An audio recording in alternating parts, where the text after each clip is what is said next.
Hey guys, it's Shannon.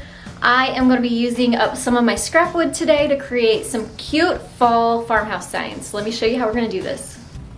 So before we get started, I wanted to show you these stencils. These actually are available in my Etsy shop. This is the fall set, so you actually get all 6 of these with the fall set. There is Family, Pumpkin Spice, Gather, Gobble, Feast, and Thankful.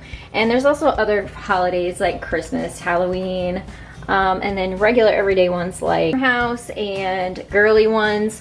But if you would like to make your own, you have a vinyl machine. You can actually make these yourself too using Aura Mask number 813. This is the font, the Skinny, and these are about 3 inches wide by about 2.25 inches tall, and these are made to fit mugs. If you remember back, I did a tutorial on how to create Rae Dunn inspired coffee mugs.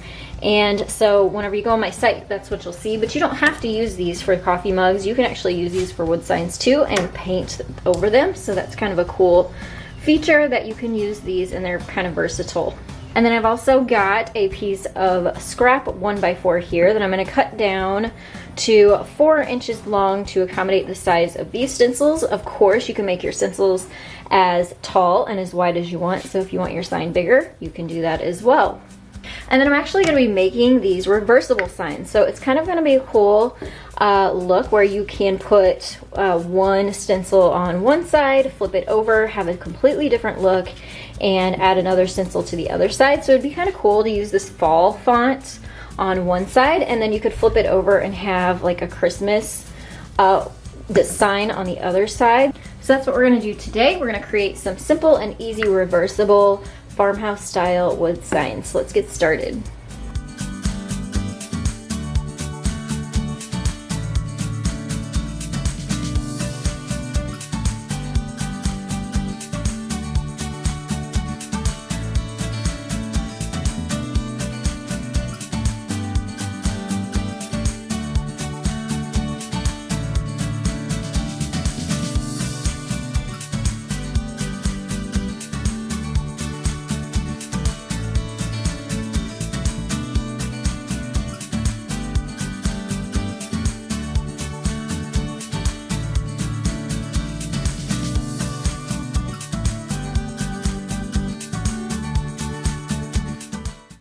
Okay, so I have my wood, my 1x4s cut down to 4 inches wide, and then I sanded them using 80 grit sandpaper. So now one side I'm going to paint white, and the other side I'm going to paint black. And this is just Waverly chalk paint in the color ink and white. And I'm going to use foam paint brushes to paint the wood. The first side of the signs I painted black, and also the sides of the sign, and it covered really well, so I only did one coat on this side. Once the black was dry, I flipped them over and gave them a coat of white paint. However, some of that black paint on the back wasn't dry all the way, so these needed 3 coats of white to cover up that gray look, and that seemed to do the trick. I let the paint dry for a couple hours to make sure it was cured pretty well before I added the stencils. I actually have a full tutorial on how to apply stencils if you'd like to watch that after this tutorial. But basically I have a top transfer sheet on top of the stencils. So you just peel that off, place your stencil where you want it, squeegee it down, and remove that transfer sheet to reveal the stencil. Then I used the same black and white chalk paint and a foam paint brush to dab on the paint onto the stencils. I did 2 coats of this and let it dry before removing those stencils.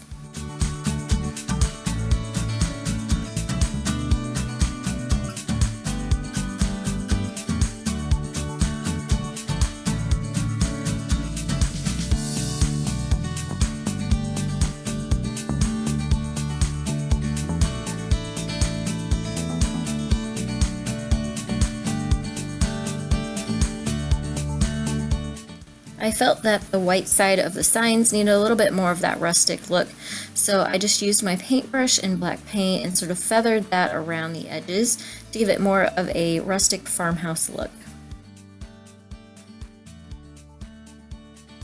Once the first side of those signs had dried completely, I flipped them over and repeated the process using new stencils.